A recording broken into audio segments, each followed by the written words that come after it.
For today's ganap nga, maaga nga kaming gumayak at gugora nga kami sa galaan. Ngayon na nga lang ulit kami gagala ng malayuan, kaya nag-alarm ako ng maaga para makagising nga at nang maigayak nga yung mga gamit namin. Malayo-layo nga yung pupuntahan namin at ngayon ko lang na-realize na wala pala kaming jacket. Sa mga oras na to, sobrang init dahil 3:00 pa lang yan ng hapon at hinihintay na nga kami ng mga kasamahan namin kaya nagmadali na rin kaming umalis. Hindi nga kami magkaintindihan ng mga kasama namin kung saan kami magkikita-kita dahil ang sabi namin daanan nila kami dito sa may apartment namin pero hindi naman pala nila alam to. So, dinaanan na lang namin sila sa may 7-Eleven para nga magkita na kami at makaalis na kami. Medyo malayo-layo nga yung biyahe namin. Ngayon na nga lang ulit kami maglo-long ride. Halos 1 oras nga yung biyahe namin papunta dun sa pupuntahan namin kaya inagahan din talaga namin yung pag-alis. Kahit sobrang init at tirik na tirik ang araw. Pero okay lang basta makagala. Pero pag oras ng pasukan sa trabaho, Diyos ko, nakailang alarm na tamad pang bumangon na halos ayaw na ngang pumasok. Pero pag sa galaan, active at alive na alive ang katawan. So, pansinin nyo yung highway ng Taiwan, may sariling car lane at motor lane. May barriers pa at pinapaganda pa nila lalo. 'Di ba? Kumpleto kasi yung budget niyan, hindi kinurap. Kaya safe na safe ka mag-rides dito sa Taiwan. Kahit saan ka pumunta, sementado ang kalsada. Unlike dyan sa Pinas, na okay pa yung daan, sisirain para lang makahingi ng budget para maibulsa. Diba nakakagigil? Naalala ko na naman yung bilyong-bilyong pondo ng flood control na kinurap nila. Nakakagigil, diba? Sa sobrang dami ng sinabi ko, hindi ko na namalayan na nakarating na pala kami. Pagdating pa nga lang namin sa lugar, kinagat na agad kami ng mga niknik. Sa mga una nang nakarating dito, hindi nyo naman sinabi na marami palang niknik dito na nangangagat. Para sana nakapagdala din ako ng insect repellent dahil ang kati-kati ng kagat ng mga niknik nanunuot siya sa balat. Ang sarap kamutin.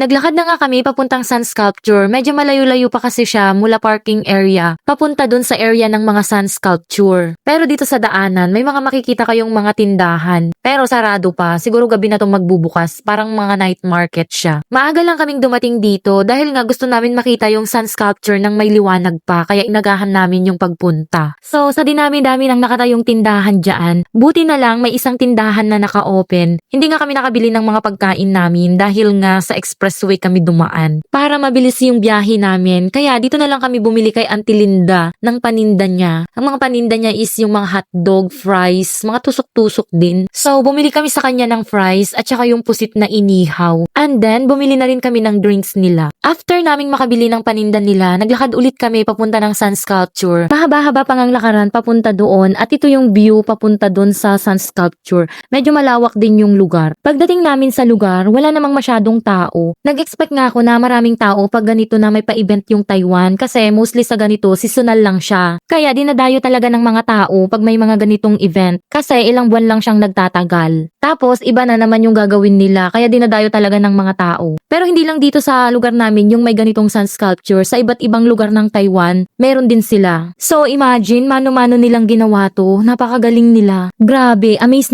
na kami. Imagine paano nila hinulma yan. So bawat sculpture may mga title siya. Nakaka-proud nga sa mga artist na gumawa ng mga sculpture na to. So habang tinititigan ko nga yung mga sculpture nila, grabe hindi ko maiwasang hindi matulala sa sobrang ganda. At eto pa ha, for free yung visit dito, walang entrance fee. So sa mga artist ng mga sculpture na to, hindi man namin kayo kilala pero nakaka-proud kayo, promises. So nakita nga namin to sa TikTok. Nagtitrend nga siya sa FYP kaya pinuntahan na rin namin since malapit lang din naman to sa lugar namin. Ang dami nga nilang nagawang sculpture at lahat magaganda. Pagkatapos nga naming pagmasdan yung mga sculpture, umupo muna kami sa Gedli. At magpapalipad nga kami ng drone. Ay ako pala.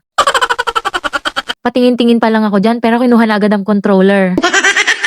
So, pinahiram nga ako ni Opa ng kanyang drone at ito yung first time ko magpalipad ng drone. Syempre, kabado dyan yung asawa ko dahil pag sinabi kong maganda to, baka bibilan niya ako ng ganto. So, first time ko ang humawak ng controller ng drone at medyo kabado ako kasi syempre pag naibangga ko to, pag nasira ko to, medyo pricey to. Kaya dahan-dahan ko lang pinipihit yung controller kasi baka biglang dumire-diretso siya. Mahirap na, baka masira ko. Pero sabi naman ni Upa, user-friendly daw to. Hindi naman siya mahirap gamitin, madali lang naman siyang i-control. Kaya nag-enjoy talaga akong magpalipad ng drone. So, na-heal na naman yung inner child ko, charot. So, wala nga ka-challenge yung pagpapalipad ko dyan ng drone. Yabang no? Pero kabado talaga ako dyan ng a little bit. Buti na lang magaling yung nagtuturo sa akin. Syempre sa kanya yan eh.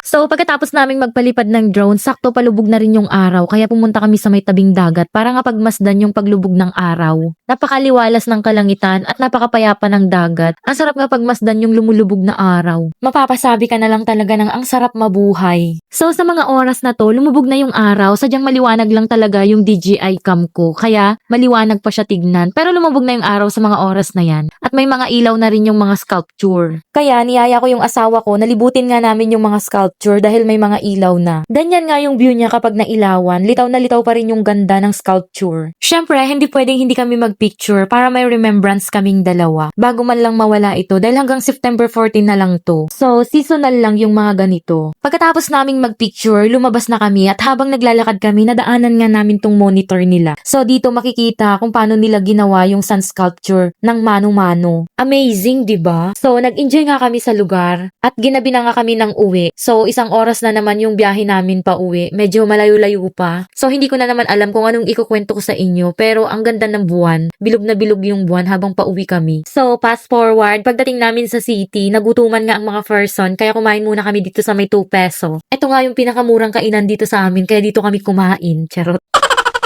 Pagkatapos nga namin kumain, dumiretsyong uwi na rin kami at gabi naman na. Wala na rin naman kaming gagalahan kung sakali. At saka pagod na ang mga person. Hanggang dito na lang. Salamat sa pakikinig sa kadaldalan ko. Shashani, bye!